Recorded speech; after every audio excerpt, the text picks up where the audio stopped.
Greetings and what's up, everybody? This is Life Coach D coming at you, and I'm coming at you today with some spiritual food for thought. So as we continue on exploring the separation of church and state, I will continue to share videos and give commentary based on all the shenanigans that are going on.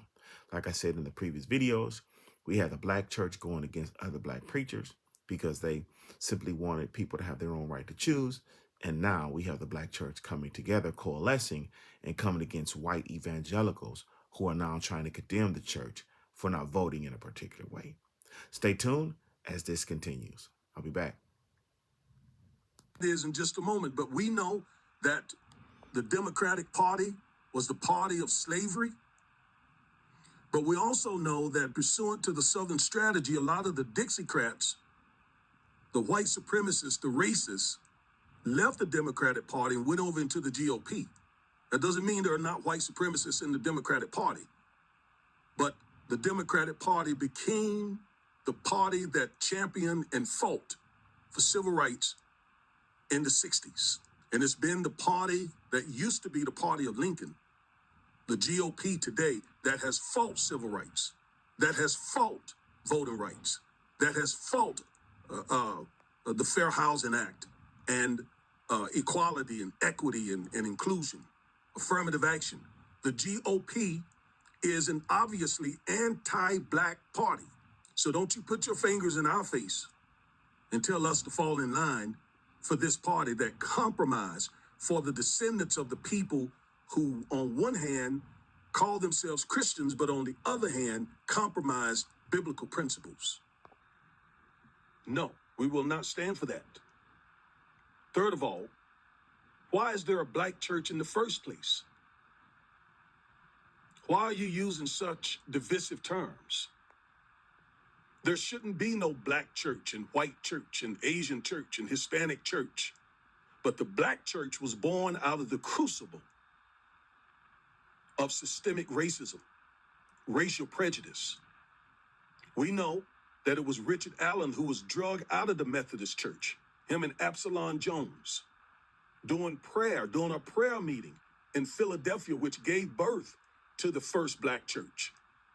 So don't you put your fingers in our face and wag your fingers and call us the black church when you, white Christians, are the reason there is a so-called black church. Hypocrisy. What else?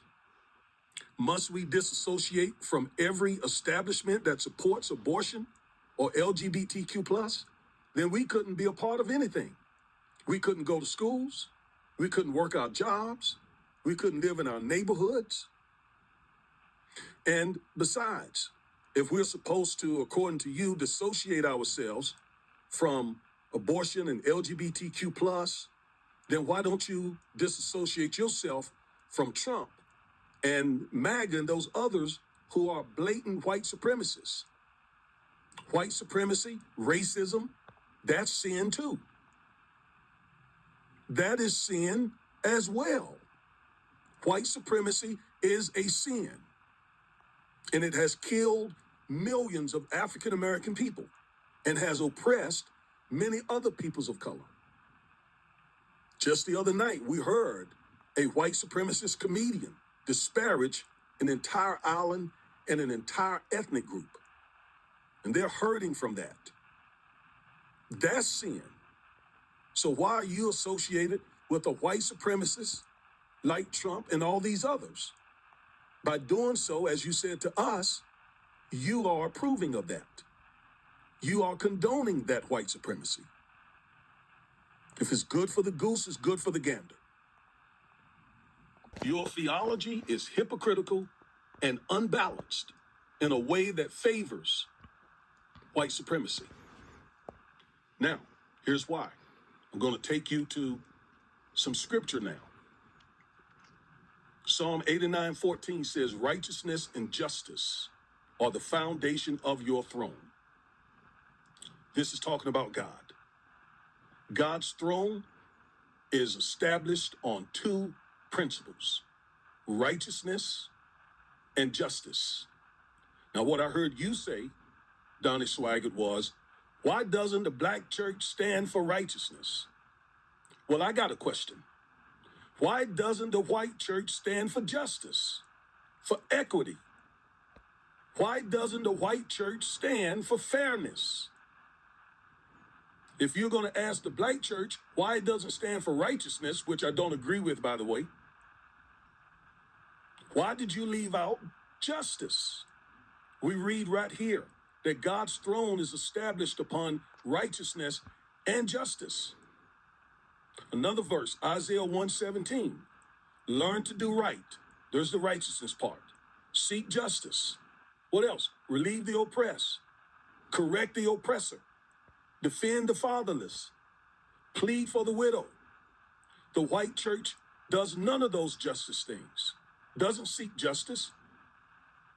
Doesn't relieve the oppressed. Doesn't correct the oppressor like Trump and other oppressors. Doesn't defend the fatherless. Doesn't plead for the widow. The white church is aligned with the party that is focused more on the wealthy and the powerful and the majority, not the oppressed, not the ones who are subjugated because of their race. No, but that's what Jesus did. If you're going to preach to us, then here's some word for you. When Jesus came onto the scene, he quoted the book of Isaiah, which said, "The Spirit of the Lord is upon me because he hath anointed me to preach the gospel to the poor." Jesus went to the poor, to the brokenhearted, to the imprisoned.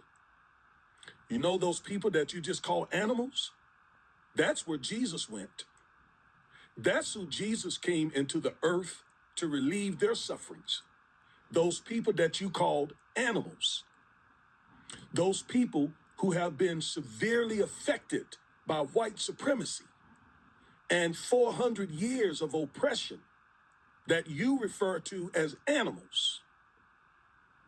How can we possibly embrace a party that has preachers who calls those who are in dire needs animals? Oh, yeah, it's getting real. There's a saying, don't come for me if I don't send for you. And Donald Swaggart is learning what happens when you wag your finger at the black church or you challenge or check the black church as a white evangelical and try to tell us what we should or shouldn't do in the name of somebody who is a gross misrepresentation of what this country deserves and definitely not who God is approving of. This will continue as this plot thickens. Stay tuned for episode 5.